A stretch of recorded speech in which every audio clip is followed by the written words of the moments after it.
నిజంగా చెప్పాలంటే రాత్రి కలవడి పొద్దున పటక్మని లేపుతున్నారా అన్నది అర్థమవుతలేదు. వీళ్ళు పొద్దుగాల బయటికి లేచి చెంబడక పోదామనన్నా కానీ భయం అయిపోతున్నది వీళ్ళకు నిజంగా చెప్పాలంటే. ఏడై అన్నోన్ గన్మెన్ జైన్ వస్తాడో అని. ఇన్ఫ్యాక్ట్ రూమ్లలో కూర్చొని వీళ్ళు ఏదైనా కార్యక్రమాలు చేసుకుందామనన్నా భయం అవుతుంది, ఏమన్నా ఉండని కడుక్కోవాలన్నా. ఎందుకంటే ఏ టైంలో వచ్చి బడలు మనేసి పడేస్తారు అని. ఎందుకు గిరీష్ ఇది ఇయ్యాల చెప్తున్నావు? ఆఫీస్ సయీద్ బామ్మర్ది మౌలానా కాసిఫ్ని ఆల్రెడీ వేసిరు, మనం చిత్రగుప్తలో డిస్కస్ చేసినాం కదా. అంటే నిన్న కొత్తగా అయింది పాకిస్తాన్లో ఇంకొకటి, అబూ కతల్ అని ఒకడు ఉంటాడు. అబూ కతల్ అని వాడు ఈ హఫీజ్ సయీద్కి బాగా చాలా దగ్గర. సుమారు ఒక 15 నుంచి 20 రౌండ్ల బుల్లెట్లు ధన్ పడ్డాయట. అబూ కతల్ గాడైతే ఖతం అంట. అయితే లష్కరే తోబాకు చెందిన మోస్ట్ వాంటెడ్ టెర్రరిస్టులలో ఈ అబూ కతల్ గాడు ఉంటాడు పాకిస్తాన్లో. అన్ని సాటర్డే నైట్ అన్నోన్ గన్మెన్కి జై.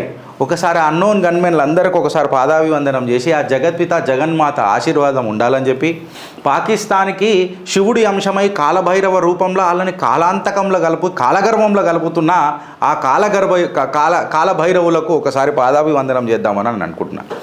ఈ కతల్ అనేటోడు అయితే ఉన్నాడు, అబూ కతల్ అనేటోడు ఒక కీ ఆపరేటివ్ టెర్రర్ అవుట్ఫిట్లో. వాడిని ఎక్కడ చాలా ఇంపార్టెన్స్ ఉంటుందంటే వాడి ప్లానింగ్ అనేది చాలా ఖతర్నాక్ ఉంటుందంట. వీడు multiple attacks in Jammu and కాశ్మీర్లో కూడా చేసిండని చెప్పి మన దర్యాప్తు బలగాలు చెప్తున్నాయి. సోర్సెస్ని బట్టి ఏం మాట్లాడుతున్నాయంటే అబూ కతల్ అనే ఆయన పేరు జియావుర్ రెహమాన్. ఆయన జైలంకి ట్రావెల్ చేస్తున్నాడట. ఫుల్ సెక్యూరిటీ అంతా పెట్టుకుండట. 7 గంటల సాయంత్రం సుమారు ప్రాంతాన అటాకర్లు వచ్చిరట. అసాల్టెంట్స్ ఎవరైతే ఉన్నారో, అంటే మనం అసాల్టెంట్స్ అనొద్దు, అటాకర్స్ అనొద్దు, మన భారతీయ నిజంగా చెప్పాలని అంటే వాళ్ళు మన భారత్కి ఇన్వైటెడ్గా వాళ్ళు సేవ చేస్తున్నట్టే అనిపిస్తుంది, లేదా ప్రేమిస్తున్నట్టే అనిపిస్తుంది. వాళ్ళు ఎవరో కానీ నిజంగా వాళ్ళకు మళ్ళొకసారి వాళ్ళని కన్నా తల్లిదండ్రులకు ప్లస్ వాళ్లకు పాదాభివందనం చేయాలని అంటున్నా. సుమారు 7 గంటల ప్రాంతానికి సాయంత్రం 15 నుంచి 20 రౌండ్ల ఫైర్లు ధన్ అయినాయంట. On security guard on the స్పాట్లో పోయిందట. అబూ కతల్ గాడు కూడా పోయిందట. ఇంకా హైలైట్ ఏందనంటే ఈ హఫీజ్ సయీద్ గాడు కూడా వాని ఎంబడి ఉన్నాడు అని చెప్పి ఒక గంభీరమైన ఆరోపణలు వస్తున్నాయి. ఇంకొకటి ఏం చెప్తున్నారనంటే ఈ హఫీజ్ సయీద్ కూడా మిలిటరీ హాస్పిటల్ ఉన్నాడు అని చెప్తున్నారు. తీవ్రంగా గాయపడ్డాడు ఈ దాడిలా అని చెప్తున్నాడు. అయితే ఇప్పుడు ఈ హఫీజ్ సయీద్ ఎవరైతే ఉన్నారో ఈ అబుల్ ఖతర్ గారిని లష్కరే చీఫ్ ఆపరేటర్గా ఆపరేషనల్ కమాండర్ లెక్క నియమించిండు వెనకటికి. వీళ్ళిద్దరు కలిసిపోతున్నారు. జైలం దగ్గరకు వచ్చేసరికి ఈ మన అన్నోన్ గన్మెన్లు ఎవరైతే ఉన్నారో అన్నోన్ గన్మెన్కి జిందాబాద్. ఒకసారి మీరు కూడా జిందాబాద్ అని చెప్పుర్రి, అన్నోన్ గన్మెన్కి జై అని చెప్పి మనం కూడా ఒకసారి పెట్టుకుందాం. సో వీళ్ళు ఖతం పట్టించారు కాబట్టి ఈ హఫీజ్ సయీద్ గాడు కూడా వీళ్ళు ఉన్నాడు అని చెప్పి అంటున్నారు. అయితే నేనైతే హఫీజ్ సయీద్ గారు బతకాలని చెప్పి కోరుకుంటున్నా. ఎందుకు గిరీష్ అని అనేది ఇప్పుడు నేను చెప్తా. State tune with Chitragupt. ఇక లేటెస్ట్ ఎక్స్క్లూజివ్ ఏందని అంటే వీని మిలిటరీ హాస్పిటల్ వేసిరట, చికిత్స పొందుతున్నాడట, ఎక్సెట్రా అని చెప్పి పాకిస్తానీ సోర్సెస్ చెప్తున్నట్టు మన ట్విట్టర్లో సోషల్ మీడియా వేదికగా చాలా కమెంట్స్ నడుస్తున్నాయి. అయితే ఇప్పుడు మనం భారతదేశంలో ఉన్న వాళ్ళు అందరం మనం అనుకుంటాం గిరీష్ మన రక్షక బలగాల మీద నువ్వు అంత ధైర్యంగా మాట్లాడతావు, అంత శత్రు భయంకరం అని చెప్తావు, మోడీ హేతో మున్కిన్ హే అని చెప్తావు, మేరా భారత్ అప్నా మోదీ అని అంటావు, ఘర్మే గుస్కే మోదీ అని అంటావు. మళ్ళీ ఈ మోదీ వీళ్ళని ఎందుకు ఎలిమినేట్ చేస్తలేడు? వీళ్ళు కిందున్న అబూ కతల్ ఎక్సెట్రా వీళ్ళని ఎందుకు ఎలిమినేట్ చేస్తున్నాడు? డైరెక్ట్ హఫీజ్ సయీద్ వీళ్ళని ఎందుకు టార్గెట్ చేస్తలేడు? మీకు ఆలోచన వస్తుంది. అట్లా నేను కూడా మీ లోపలికైనా వచ్చినోడే కాబట్టి ఇది మన ఛానల్ కాబట్టి ఇవన్నీ మనం డిస్కస్ చేసుకోవాలి. అయితే వెనకటికి ఒకసారి ఇజ్రాయిలీ ఆపరేషన్ అయింది టెర్రరిస్టుల మీద.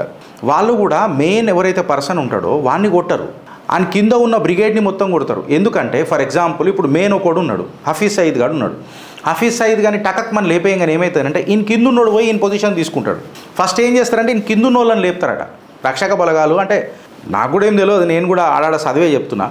సో ఈ కింద ఉన్న వాళ్ళని ఫస్ట్ లేపుతారట. ఈ కింద ఉన్న వాళ్ళని లేపంగానే ఏమవుతుంది అంటే తర్వాత ఈయన వేసేసిన ఈ కింద ఎవడు ఉండడు ఇక ఈ పొజిషన్కి రానికే. సో ఈ కిందున్న వాళ్ళని లేపితే చాలనంట. అయితే ఇంకొకటి రక్షక బలగాలు ఏం మాట్లాడతాయి అంటే కిందున్న వాళ్ళని లేపేసినాం అనుకో లీడర్షిప్ ఉండదు కాబట్టి వీడే చచ్చిపోయిన పాము లెక్క బతుతాడట. సో వానంతా వాడే కొని చూసుకుంటాడట. ఎందుకంటే ఫ్రస్ట్రేషన్లో చచ్చిపోతాడు, గుటాంచి చచ్చిపోతాడు, గుటాంచి చచ్చిపోతాడు. అయితే మీరు ఇవాళ ఒకసారి అర్థం చేసుకోవాల్సింది ఏంటంటే బాలాకోట్ స్ట్రైక్ల తర్వాత ఇప్పటిదాకా మన మసూద్ అజర్ వాడు ఇప్పటిదాకా కూడా మీడియాలలో మనకు కనబడలే. పాకిస్తానీ హై సెక్యూరిటీలలోనే వాడు ఉన్నాడు అని చెప్పి చెప్తున్నారు, కానీ ఒక్కటి కూడా వాడి క్లిప్పింగ్ రాలే. సో బాలాకోట్ స్ట్రైక్లల్లో మసూద్ అజర్ గారిని మనం లేపినమా అని అంటే మళ్ళీ ఇంతవరకు అయితే ఆడు కనబడలే. సో హఫీజ్ సయీద్ గారు కూడా ఇప్పుడు పాకిస్తానీ వీడు ఉన్నాడు, వీడు మిలిటరీ హాస్పిటల్లో చికిత్స పొందుతున్నాడు, ఆయన సై సలామత్ ఉన్నాడు, ఇవన్నీ ఏం చూపెట్టలేదు పాకిస్తాన్. ఎందుకంటే ఈయన గ్లోబల్ టెర్రరిస్ట్ అని చెప్పి ఈయన్ని డిక్లేర్ చేసిర్రు, ఎవరిని హఫీజ్ సయీద్ కానీ. సో వీడు పాకిస్తానీ హై సెక్యూరిటీ ఫోర్సెస్లో ఉంటాడు అని చెప్పి చెప్పిండ్రు. పాకిస్తానీ హై సెక్యూరిటీ ఫోర్సెస్లో ఉన్నాడు, బయటికి ఎందుకు వచ్చిండు? బయటకు వచ్చినప్పుడు ప్రాబ్లం అవుతుంది కదా, మళ్ళీ ప్రాబ్లం అయినప్పుడు ఏసి పడేసారు. అసలు ఈయన బయట తిరిగే పర్మిషన్ పాకిస్తాన్కి ఎవడిచ్చిండు అని చెప్పి యూఎస్ఏ కూడా క్వశ్చన్ చేసేటట్టు ఉంటుంది. Plus to that matter Bharat intelligence వర్గాలు కూడా అన్ని దేశాలను జుటాన్చీలను లేపేటట్టు ఛాన్స్ ఉంటుంది. వీళ్ళకి ఎట్లయిపోయిందని అంటే బయటికి వెళ్ళి నమాజ్ అవుదామన్నా భయం అయిపోయింది, బయటికి వెళ్ళి ఎరుగుదామన్నా భయం అయిపోయింది. ఈ భయంతోనే కదా వాడు ఉండాలా, ఇట్లనే ఉండాలి. హఫీజ్ సయీద్ గాడు బతకాలా, ఆడ దమ్ గుటాంచి సావాలా. ఒకటా రెండా భారతదేశంలో చేసిన వీళ్ళు కథలు. నిన్న మోదీ గారు కూడా చాలా ఒక్కొక్క దగ్గర పోడ్కాస్ట్ దగ్గర చాలా విషయాలు ఈ విషయాలపైన కూడా ఆయన మాట్లాడిండు. దాని మీద మనం న్యూస్ పేపర్లకు వచ్చినప్పుడు ఖచ్చితంగా చర్చ తీసుకుందాం ఫ్రెండ్స్. సో ఇలా పాకిస్తానీ పరిస్థితి ఎట్లయిపోయిందని అంటే నాడ కట్టుకున్న పరేషానే, నాడ కట్టుకోకపోయినా పరేషానే, తిన్నా పరేషానే, తిన్నాక ఎరుగుదామన్నా పరేషానే, పండుకుందామన్నా పరేషానే, నిలబడ్డామన్నా పరేషానే, మేల్కుందామన్నా పరేషానే. తిండి లేక చచ్చిపోతున్నారు, తిండి ఉంటే చచ్చిపోతున్నారు, అన్నీ ఉన్నా చచ్చిపోతున్నారు. అండ్ మోర్ ఓవర్ ఇవాళ మీరు అర్థం చేసుకోవాల్సింది ఏంటంటే పాకిస్తాన్ ఎంత వల్నరబుల్ సిచ్యువేషన్కి వెళ్ళిపోయిందంటే అక్కడ ఉన్న ఎవరైతే మన ఆర్మీ జనరల్ ఇప్పుడు ఎవరైతే ఉన్నారో ఇంత వీకెస్ట్ పొజిషన్లో ఇప్పుడు లేడట, ఇంతమంది ఆర్మీ సోల్జర్స్ కూడా ఇప్పుడు సావలేదట. ఎందుకంటే ఇక్కడ మీరు గమనించాల్సిన విషయం ఏందని అంటే ఫ్రెండ్స్, ఫాఫం పాకిస్తాన్ అని చెప్పి నేను చెప్పిన, ఫాఫం పాకిస్తాన్ అని చెప్పి పెట్టిన. ఎందుకనంటే బలూచిస్తాన్ లిబరేషన్ ఆర్మీ ఏదైతుందో ఇప్పటిదాకా 90 పాకిస్తానీ సోల్జర్స్ని ఒక డెడ్లీ అటాక్లా ఖతం చేసి పడదొబ్బినామని చెప్పారు.